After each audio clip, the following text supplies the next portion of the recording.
Friends, welcome to Kannan info Tamil. நம்ம இன்னைக்கு என்ன டாபிக் பார்க்க போறோம் அப்படின்னா, 3 முக்கியமான டிஃபென்ஸ் அப்டேட் இந்த வீடியோல பார்க்க போறோம். முதல் டிஃபென்ஸ் அப்டேட், 2023 வருடத்துல மட்டும் இந்திய முப்படைகளுக்காக 3.5 லட்சம் கோடி ரூபாய்க்கான ஆயுதங்களை வாங்குவதற்கு இந்திய அரசாங்கம் ஒப்புதல் கொடுத்திருக்காங்க. இதுவரைக்கும் இல்லாத அளவுல இந்திய முப்படைகளுக்கு மிகப்பெரிய அளவுல ஆயுதங்கள் கொள்முதல் செய்யப்பட்டிருக்கு. இந்த 3.5 லட்சம் கோடி ரூபாய்க்கு இந்தியா என்னென்ன ஆயுதங்களை வாங்கியிருக்காங்க, இதன் மூலமா இந்தியாவின் முப்படைகள் எப்படி வலிமை அடையுது அப்படிங்கிறது குறித்து பார்க்கலாம். இரண்டாவது அப்டேட், சமீபத்தில் இணைக்கப்பட்டிருக்க INS விக்ராந்த் விமானம் தாங்கி போர்க்கப்பல்ல தற்போது புதிதாக 2 முக்கியமான சிஸ்டங்களை இணைச்சிருக்காங்க. என்ன சிஸ்டங்கள் INS விக்ராந்த் விமானம் தாங்கி போர்க்கப்பல்ல இணைக்கப்பட்டிருக்கு, இதன் மூலமா அந்த விமானம் தாங்கி போர்க்கப்பலோட செயல்திறன் எப்படி அதிகரிக்கும் அப்படிங்கிறது குறித்து பார்க்கலாம். மூன்றாவது அப்டேட், HAL நிறுவனம் புதிதாக ஒரு ஏரோ இன்ஜின் டிசைன் டெஸ்டிங் ஃபெசிலிட்டியை டெவலப் செஞ்சிருக்காங்க. எதற்காக இந்த புதிய ஏரோ இன்ஜின் டிசைன் டெஸ்டிங் ஃபெசிலிட்டியை இந்தியா டெவலப் செஞ்சிருக்காங்க, இதன் மூலமா இந்தியாவுக்கு கிடைக்கக்கூடிய நன்மைகள் என்ன அப்படிங்கிறது குறித்து நம்ம டீடைலா இந்த வீடியோல பார்க்கலாம். நம்ம சேனல்ல டிஃபென்ஸ் மற்றும் ஜியோபாலிட்டிக்ஸ் சம்பந்தமா தினம் ஒரு வீடியோ பப்ளிஷ் பண்ணிட்டு இருக்கோம். உங்களுக்கு நம்ம சேனல்ல பப்ளிஷ் பண்ணக்கூடிய வீடியோஸ் பிடிச்சிருந்துச்சுன்னா சேனலை சப்ஸ்கிரைப் பண்ணி சப்போர்ட் பண்ணுங்க. நீங்க பண்ற ஒவ்வொரு சப்ஸ்கிரிப்ஷனும் எனக்கு அடுத்த வீடியோஸ் போடுறதுக்கு ஒரு மோட்டிவேஷனா இருக்கும். டிஃபென்ஸ் மினிஸ்ட்ரி இந்தியாவுடைய முப்படைகளின் வலிமையை அதிகரிப்பதற்கு இந்த வருடம் பல முக்கியமான முடிவுகளை எடுத்து மிகப்பெரிய அளவுல ஆயுதங்களை கொள்முதல் செஞ்சிருக்காங்க. ராஜ்நாத் சிங் தலைமையிலான டிஃபென்ஸ் அக்யூசேஷன் கவுன்சில் கிட்டத்தட்ட 3.5 லட்சம் கோடி ரூபாய்க்கான ஆயுதங்களை வாங்குவதற்கு ஒப்புதல் கொடுத்திருக்காங்க. இதுவரைக்கும் இந்திய வரலாற்றுல இவ்வளவு அதிகமான ஆயுதங்களை வாங்குவதற்கு டிஃபென்ஸ் அக்யூசேஷன் கவுன்சில் ஒப்புதல் கொடுத்தது கிடையாது. இதன் மூலமா இந்தியாவுடைய முப்படைகளின் வலிமையை மிகப்பெரிய அளவுல இந்தியா உயர்த்த முயற்சி செய்து வந்துகிட்டு இருக்காங்க. நவம்பர் மாசத்துல டிஃபென்ஸ் அக்யூசேஷன் கவுன்சில் 2.2 லட்சம் கோடி ரூபாய்க்கான ஆயுதங்களை வாங்குவதற்கு ஒப்புதல் கொடுத்திருக்காங்க.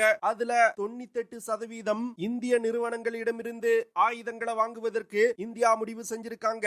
இதன் மூலமா இந்தியாவுடைய உள்நாட்டு ஆயுத தயாரிப்பு நிறுவனங்கள் மிகப்பெரிய அளவுல வளர்ச்சி அடையும். குறிப்பா சொல்லணும் அப்படின்னா, இந்திய விமானப்படைக்காக லைட் காம்பாக்ட் ஹெலிகாப்டர்கள் தேஜஸ் MK-1A விமானங்களை வாங்குவது, தற்போது இந்திய விமானப்படையில் பயன்பாட்டில் உள்ள Su-30 MKI போர் விமானங்களை தரம் உயர்த்துவது போன்ற பல முக்கியமான ஆயுதங்களை இந்திய விமானப்படைக்கு வாங்குவதற்கு ஒப்புதல் கொடுத்திருக்காங்க. அதுவே இந்திய கடற்படையை எடுத்துக்கிட்டா medium range surface to air மிசைல்கள், உள்நாட்டில் தயாரிக்கப்பட்ட ஃபீல்ட் கன்ஸ் போன்ற பல முக்கியமான ஆயுதங்களை வாங்குவதற்கு ஒப்புதல் கொடுக்கப்பட்டிருக்கு. என்னதான் பல ஆயுதங்களை உள்நாட்டிலே தயாரிப்பதற்கு முயற்சி செய்தாலும் சில ஆயுதங்களை வெளிநாட்டில் இருந்து வாங்க வேண்டிய கட்டாயம் இந்தியாவுக்கு இருக்கு. அந்த வகையில இந்திய கடற்படைக்காக 26 ரஃபேல் M போர் விமானங்களை வாங்குவதற்கு ஒப்புதல் கொடுக்கப்பட்டிருக்கு. இந்த 26 ரஃபேல் M போர் விமானங்களும் பிரான்ஸ் நாட்டின் டசால்ட் நிறுவனத்திடமிருந்து வாங்க போறாங்க. ரஃபேல் M போர் விமானங்களை கவர்மெண்ட் டு கவர்மெண்ட் கான்ட்ராக்ட் முறைப்படி இந்தியா வாங்க போறாங்க. இந்த 26 ரஃபேல் M போர் விமானங்களையும் 50,000 கோடி ரூபாய் செலவுல இந்தியா வாங்க போறாங்க. அடுத்து அமெரிக்காவிடமிருந்து 31 ஹை ஆல்டிடியூட் லாங் என்டூரன்ஸ் ட்ரோன்களை வாங்குவதற்கு டிஃபென்ஸ் அக்யூசேஷன் கவுன்சில் ஒப்புதல் கொடுத்திருக்காங்க. இந்த 31 ட்ரோன்களும் $3 பில்லியன் செலவுல இந்தியா வாங்க போறாங்க. இதுல 8 ட்ரோன்கள் இந்திய தரைப்படைக்கும், 15 ட்ரோன்கள் இந்திய கடற்படைக்கும், மீதமுள்ள 8 ட்ரோன்கள் விமானப்படைக்கும் கொடுக்க போறாங்க.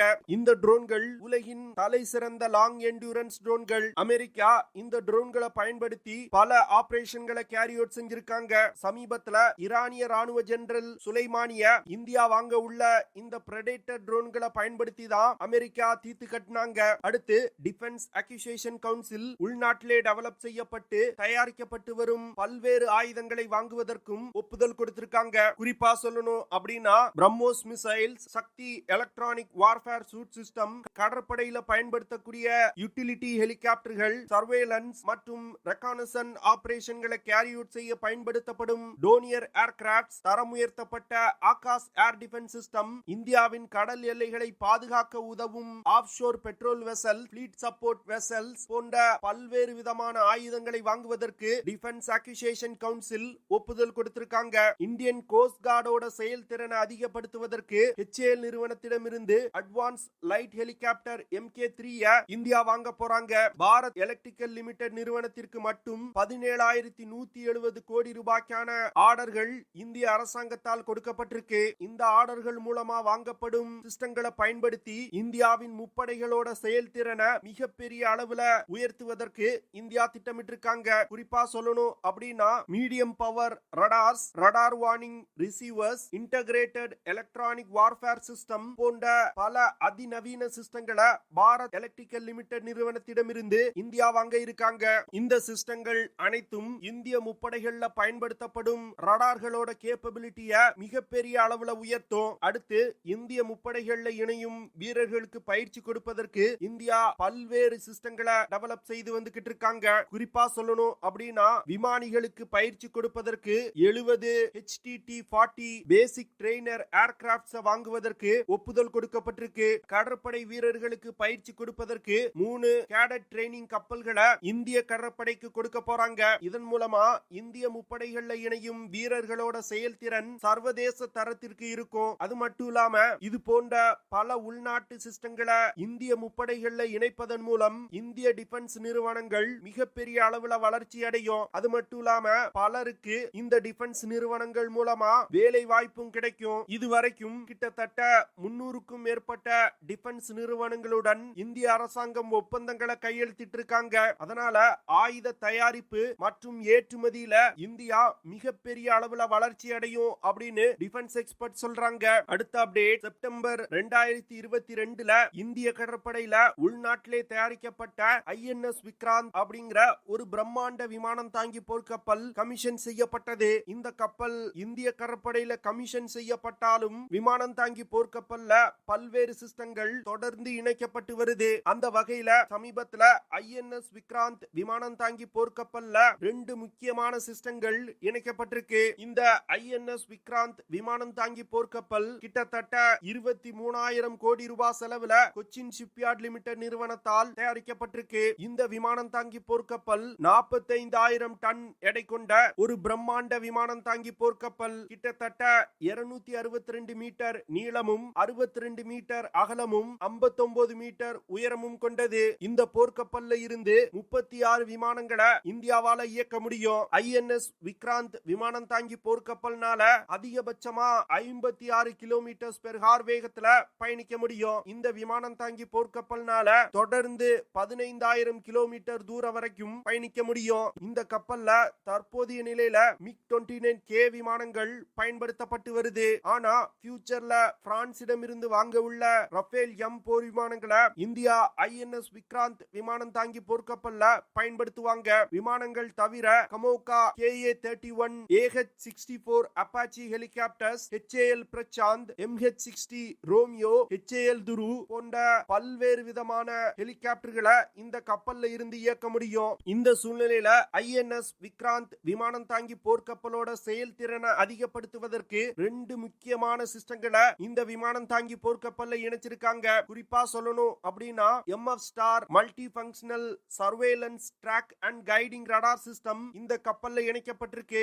இது தவிர Barak 8 medium range surface to air மிசைல்களும் இந்த கப்பல்ல இணைக்கப்பட்டிருக்கு. MF ஸ்டார் மற்றும் Barak 8 medium range surface to air மிசைல்கள் இஸ்ரேல் நாட்டால் உருவாக்கப்பட்டிருக்கு. இந்த 2 சிஸ்டங்களும் இணைந்து செயல்படும் பொழுது விமானம் தாங்கி போர்க்கப்பலை நோக்கி வரக்கூடிய வான் இலக்குகளை பாரக் 8 மிசைல்களை பயன்படுத்தி மிக துல்லியமா தாக்கி அளிக்க முடியும். MF ஸ்டார் ரடார் மற்றும் பாரக் 8 மிசைல்கள் பல வருடங்களா இஸ்ரேல் மற்றும் இந்திய கடற்படை கப்பல்கள்ல பயன்படுத்தப்பட்டு வருது. குறிப்பா சொல்லணும் அப்படின்னா INS கொல்கத்தா, INS விசாகப்பட்டினம் போன்ற டெஸ்ட்ராயர் ரக போர்க்கப்பல்ல இந்த 2 சிஸ்டங்களும் இணைத்து பயன்படுத்தப்பட்டு வருது. அதே சிஸ்டங்களை INS விக்ராந்த் விமானம் தாங்கி போர்க்கப்பல்ல இணைப்பது இந்த கப்பலோட செயல்திறனை மிகப்பெரிய அளவுல உயர்த்தும். MF ஸ்டார் ரடார்னால விமானங்கள் anti ship missiles, cruise missiles போன்ற பல்வேறு விதமான ஏரியல் டார்கெட்டுகளை ட்ராக் செய்து medium range surface to air மிசைல்களுக்கு சிக்னலை அனுப்பும். இதனை தொடர்ந்து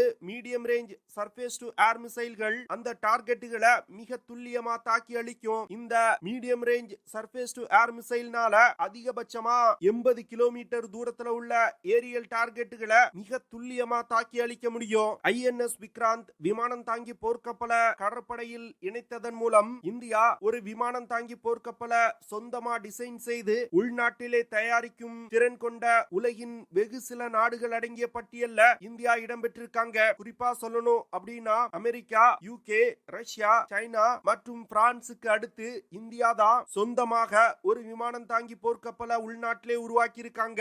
INS விக்ராந்த் விமானம் தாங்கி போர்க்கப்பல 2024 வருடத்துல பல்வேறு இன்டர்நேஷனல் நேவல் எக்ஸசைஸ்ல இந்தியா பங்கெடுக்க வைக்க போறாங்க. இதன் மூலமா இந்தியாவின் உள்நாட்டு கப்பல் கெட்டும் திறன் உலகின் பல நாடுகளுக்கு தெரிய வரும். அடுத்த அப்டேட், சமீபத்துல டிஃபென்ஸ் செக்ரட்டரி கிரிதர் அர்மானி பெங்களூர்ல aero engine research and development சென்டரை தொடங்கி வச்சிருக்காரு. இந்த aero engine research and development centre Hindustan Aeronautics Limited நிறுவனத்திற்காக உருவாக்கப்பட்டிருக்கு. கிட்டத்தட்ட 10,000 ஸ்கொயர் மீட்டர் பரப்பளவு கொண்டதா இந்த ஃபெசிலிட்டி உருவாக்கப்பட்டிருக்கு. இந்த ஃபெசிலிட்டி பல்வேறு விதமான அதிநவீன தொழில்நுட்பங்கள் அடங்கியதா உருவாக்கப்பட்டிருக்கு. இந்த ஃபெசிலிட்டியை பயன்படுத்தி aircraft, drones, regional jets, light and medium ஹெலிகாப்டர்களுக்கு தேவையான இன்ஜினை இந்தியா உள்நாட்டிலே டெவலப் செய்யறதுக்கு திட்டமிட்டிருக்காங்க. விமான இன்ஜினை தயாரிப்பதற்கான computerise tools, in-house fabrication facility போன்ற பல்வேறு விதமான அட்வான்ஸ் செட்டப்புகள் இந்த ஃபெசிலிட்டியில இருக்கு. முதற்கட்டமா HTFE 25 மற்றும் HTSC 1200 போன்ற இன்ஜின்களை இந்த ஃபெசிலிட்டியில இருந்து தயாரிக்கிறாங்க. பிரான்ஸ் நாட்டின் சஃப்ரான் நிறுவனமும் HAL நிறுவனமும் இணைந்து மல்டி ரோல் ஹெலிகாப்டர்களுக்கு தேவையான இன்ஜினை இந்த ஃபெசிலிட்டியில இருந்து முதற்கட்டமா தயாரிக்கிறாங்க.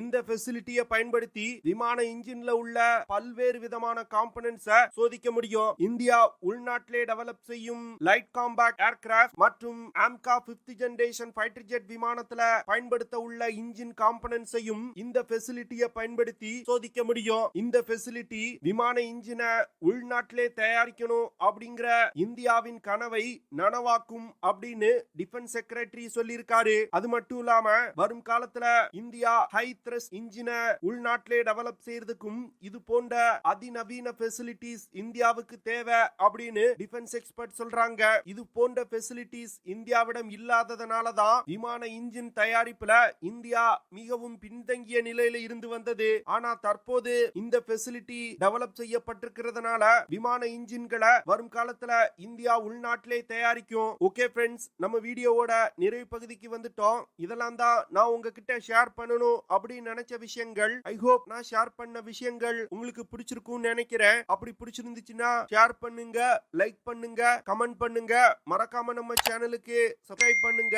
அப்படியே அந்த பெல் நோட்டிபிகேஷனை கிளிக் பண்ணி ஆல்ங்கிற ஆப்ஷனை எனேபிள் பண்ணிக்கங்க. See you in the next video. Jai Hind.